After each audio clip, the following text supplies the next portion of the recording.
Assalamualaikum warahmatullahi wabarakatuh.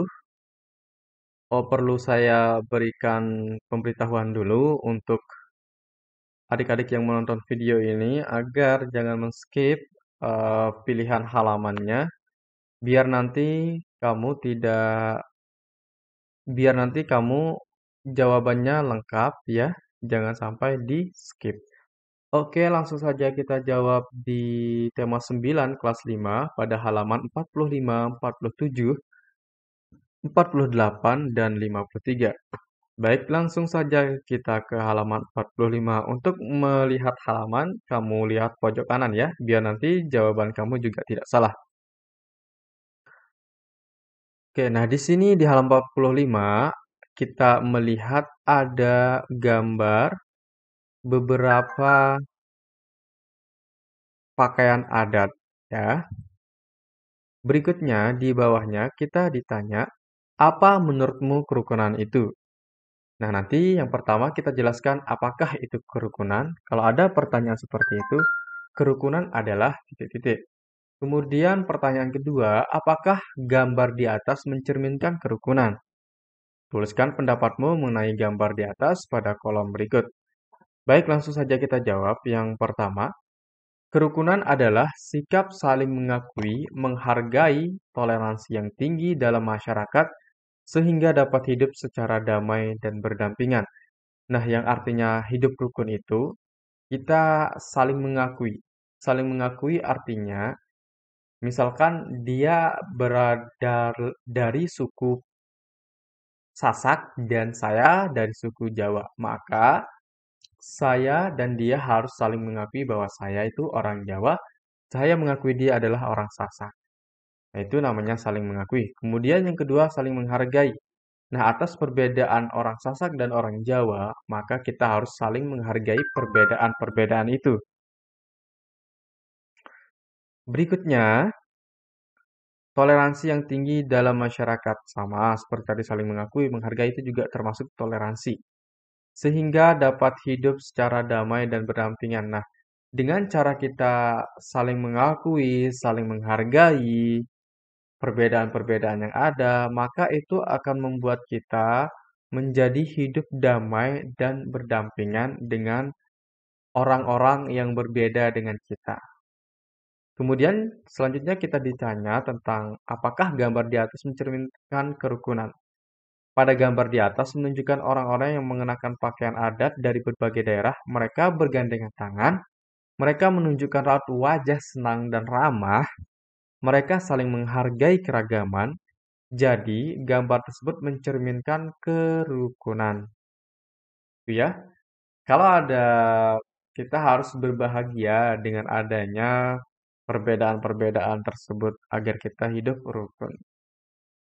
Oke, berikutnya kita akan jawab di halaman 47 ya, di sini halaman 47. Apa wujud perilakumu untuk hidup rukun sebagai warga masyarakat? Tuliskan dalam kolom berikut. Nah, di sini kita akan menjelaskan perilaku kita mengenai hidup rukun sebagai warga masyarakat. Kita akan wujudkan. Baik, jawabannya yang pertama, bekerja bakti membersihkan lingkungan. Nah, ini merupakan wujud kita hidup rukun. Nah, kalau kita tidak ikut bekerja bakti, ini akan menimbulkan suatu ketidakenakan kepada di orang lain, dan orang lain juga bisa menyebabkan iri ya. Maka oleh sebab itu kita harus bekerja bakti membersihkan lingkungan. Kita harus turut serta ya. Yang kedua, membantu tetangga yang mengadakan hajatan. Nah, di sini agar kita tetap rukun di dalam masyarakat, kita harus membantu tetangga yang mengadakan hajatan. Misalkan ada hajatan pernikahan, kita harus membantunya. Ya, ini adalah cara-cara kita agar hidup kita menjadi rukun.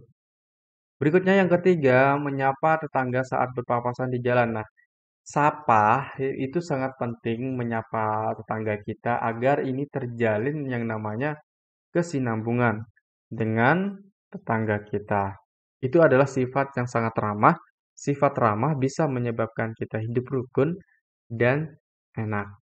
Berikutnya, menghargai tetangga yang berbeda agama. Nah, ini sangat perlu di dalam lingkungan kita yang namanya Indonesia itu kan banyak agama yang diakui oleh negara kita. Oleh karena itu, kita harus saling menghargai atas perbedaan agama-agama ini. Jangan saling mencaci, jangan saling memaki, jangan saling mencemooh.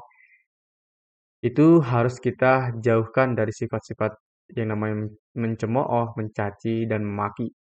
Berikutnya, bermusyawarah untuk mufakat dalam mengambil keputusan bersama. Nah, ini juga dengan cara bermusyawarah itu juga dapat menimbulkan rasa rukun di dalam warga masyarakat. Berikutnya, menghormati hak orang lain tanpa membeda-bedakan latar belakangnya. Nah, yang namanya kita berbeda, kita harus tetap saling menghormati yang namanya hak, ya. Misalkan orang yang berbeda agama dengan kita, maka ketika ada orang Muslim mau sholat, maka kita biarkan saja, kita hormati haknya. Ketika ada orang Buddha yang mau sholat, maka mohon maaf salah ya, bukan sholat kalau orang Buddha. Misalkan ada orang Buddha yang mau beribadah, maka kita harus memberikan haknya untuk beribadah. Berikutnya mendahulukan kewajiban sebelum menuntut hak. Nah, yang namanya hak itu kita boleh tuntut ketika kita sudah melaksanakan kewajiban kita ya. Berikutnya menghargai pendapat orang lain. Nah, kita harus saling menghargai dalam menyampaikan pendapat. Bagaimana cara menghargainya? Bisa dengan cara mendengarkannya, bisa dengan cara memberikan apresiasi, dan lain-lain. Berikutnya menghargai karya orang lain. Nah, dengan menghargai karya orang lain juga ini akan menimbulkan hidup rukun yang sangat-sangat baik ya. Karena dengan cara menghargai, kita akan memberikan kebanggaan terhadap orang tersebut. Orang yang diberikan penghargaan atau kita berikan apresiasi, dia akan merasa bangga dan sangat senang. Nah, itu dapat menimbulkan yang namanya hidup rukun. Terakhir, membina hubungan baik dengan semua warga. Nah, ini juga sangat perlu. Jangan sampai kita dengan warga di sekitar kita bermusuhan. Berikutnya soal nomor 2 di halaman 48 kita akan jawab. Carilah iklan pada media cetak, kemudian tempelkan pada kolom berikut.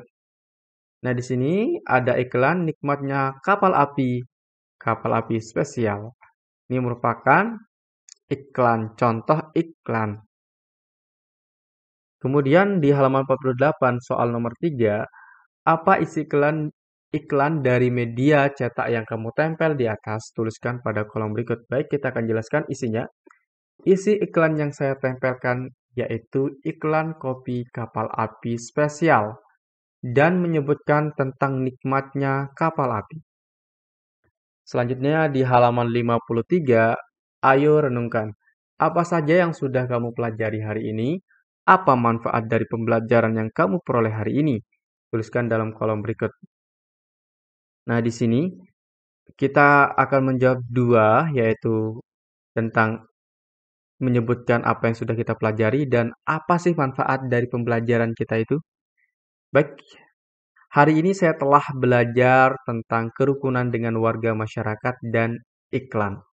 Manfaat pembelajaran hari ini adalah menambahkan kemampuan memahami iklan dan berperilaku rukun dengan warga masyarakat. Berikutnya kerjasama dengan orang tua. Pilih lagu bertangga diatonis maupun pentatonis. Nyanyikan bersama kedua orang tuamu maupun anggota keluarga yang lain. Saat bernyanyi bersama, apakah kamu merasakan kerukunan antara kamu dan anggota keluargamu? Mengapa? Tuliskan alasanmu pada kolom berikut. Nah, di sini kamu perlu menjawab dan mencari lagu yang bertangga nada diatonis dan maupun pentatonis. Di situ kamu nyanyikan bersama keluargamu. Dari kamu menyanyikannya, apakah kamu kompak, apakah kamu bertengkar untuk melakukannya, atau bagaimana? Kamu jelaskan di kolom-kolom di sini. Itu saja merupakan kunci jawaban di pembelajaran kali ini. Semoga bermanfaat. Sekian, Assalamualaikum warahmatullahi wabarakatuh.